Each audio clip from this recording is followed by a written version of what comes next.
I'm a mathematician. I like to say this. Sometimes it impresses people, sometimes it disgusts people, but I'm a mathematician. And whether you like it or not, mathematicians love to define things before they discuss them. And so I'd like to define passion before I get on to the job of talking about how passion can be discovered.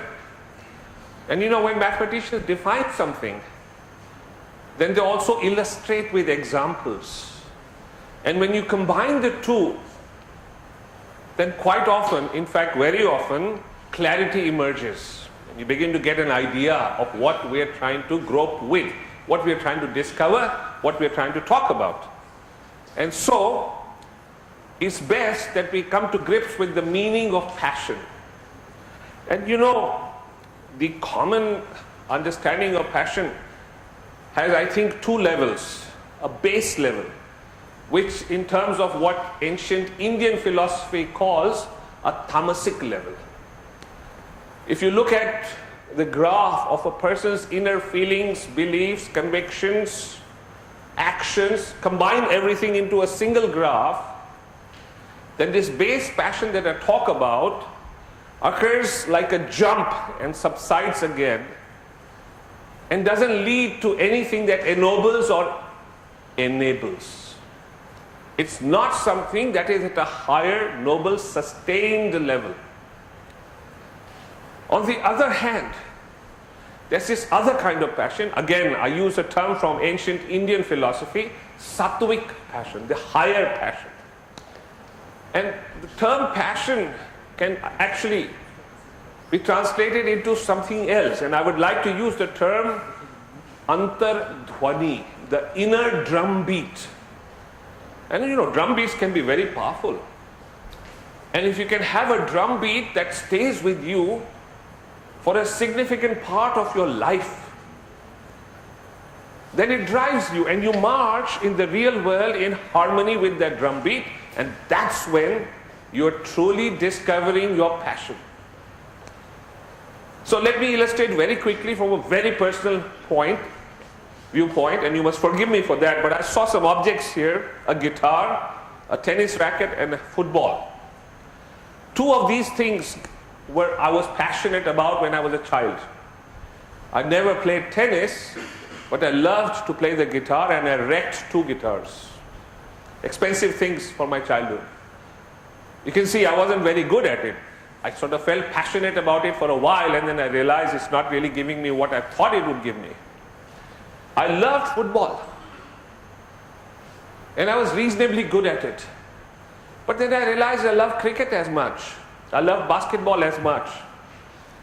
And I loved all of these up to a level. I enjoyed them. I was reasonably good. But they weren't sustaining me till I came to the 8th grade in school. And I discovered mathematics. And it happened through two mentors, both of whom coincided in my 8th grade.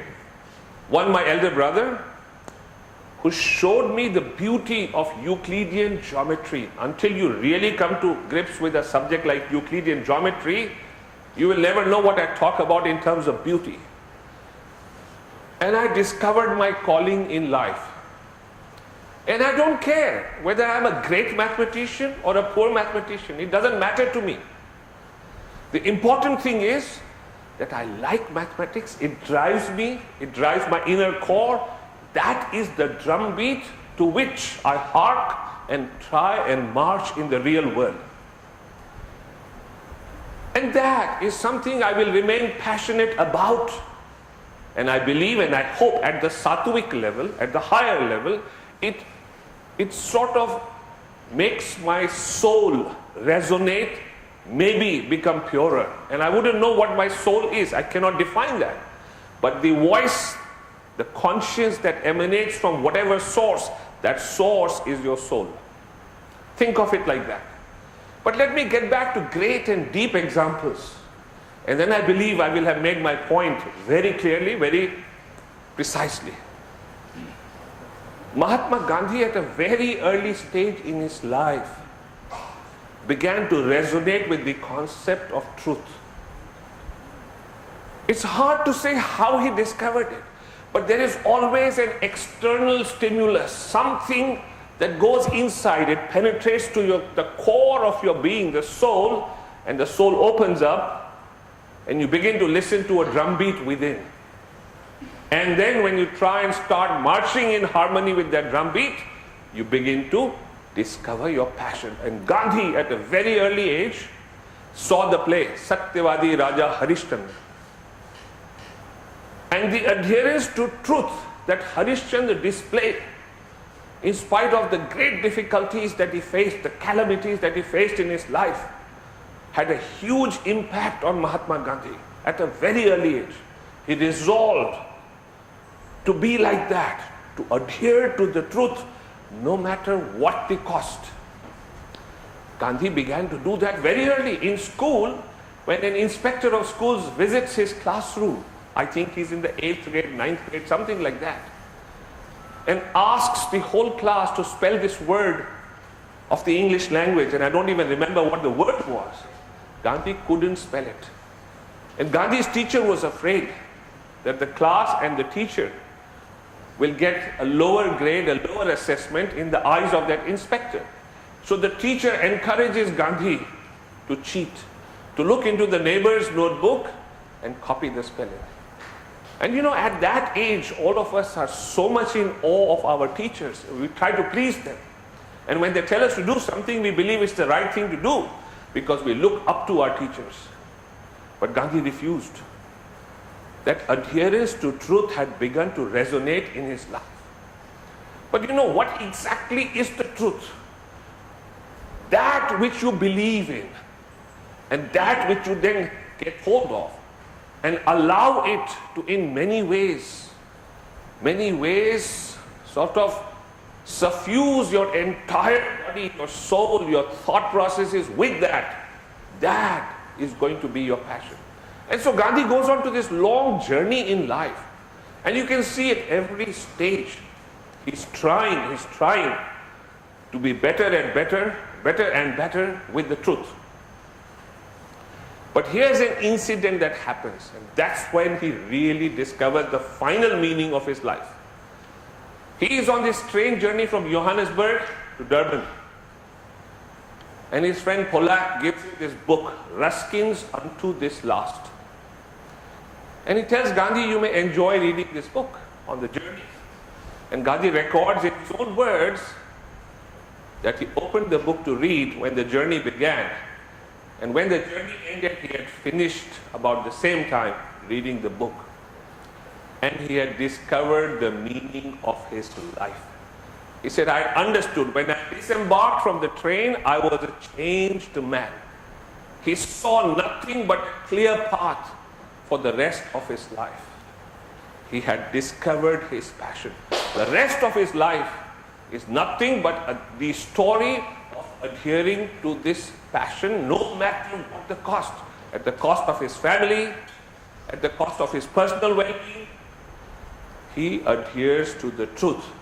All other actions of Gandhi in his life, whether it was with politics, whether it was with spiritualism, whether it was with his diet, all of them emanate from this core belief that starts with his journey to discover what the truth is and to adhere to this passion for discovering the truth and remaining consistent with that his whole life.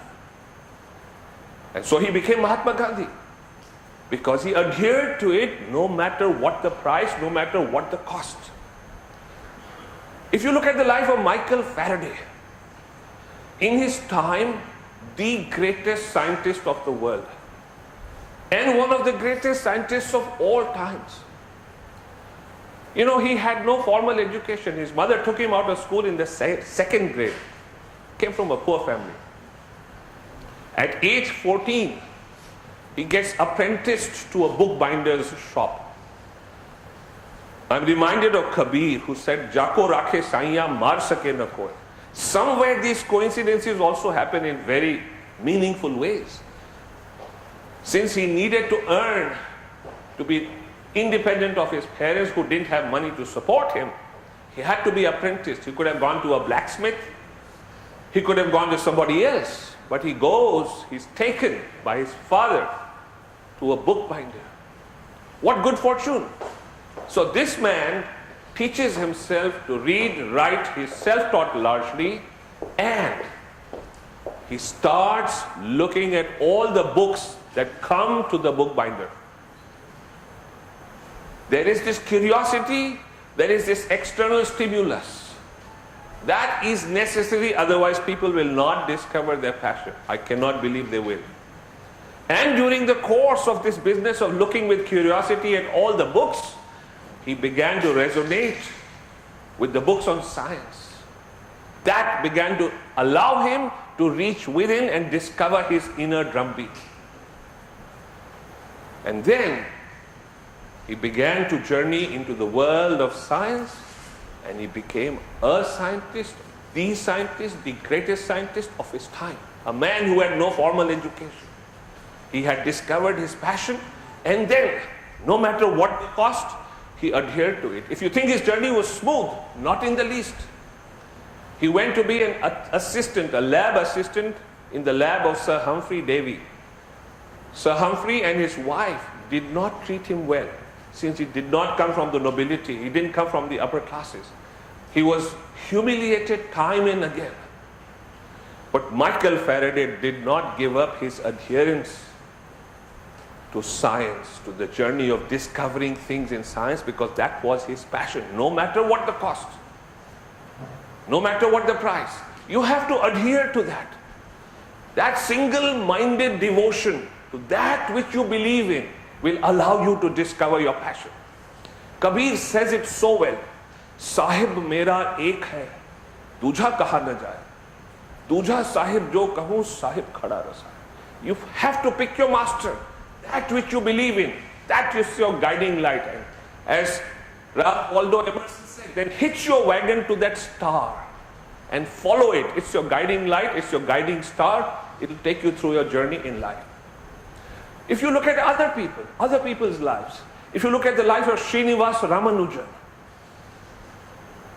such a poor family could not afford proper meals. But very early in life, he comes across this book.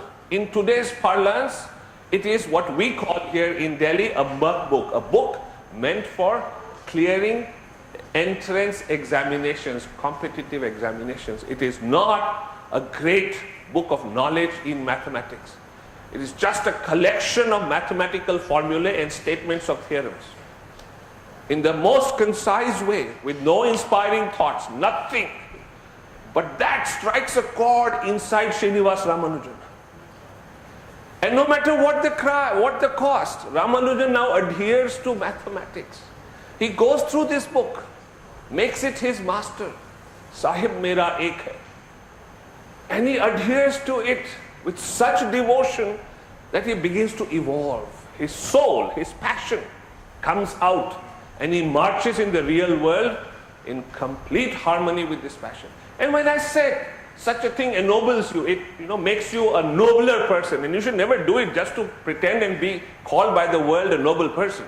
No, these are what I call the side benefits of adhering to your passion. Ramanujan does that. He refuses to give up mathematics no matter what the cost. All he looks for is 2 square meals a day. Something to support himself and his wife, but will not give up mathematics. And he becomes the greatest mathematician that India has ever produced, and one of the greatest in the world in the history of mathematics. And how does he become noble? All his life, Ramanujan sought 2 square meals a day. Essentially that.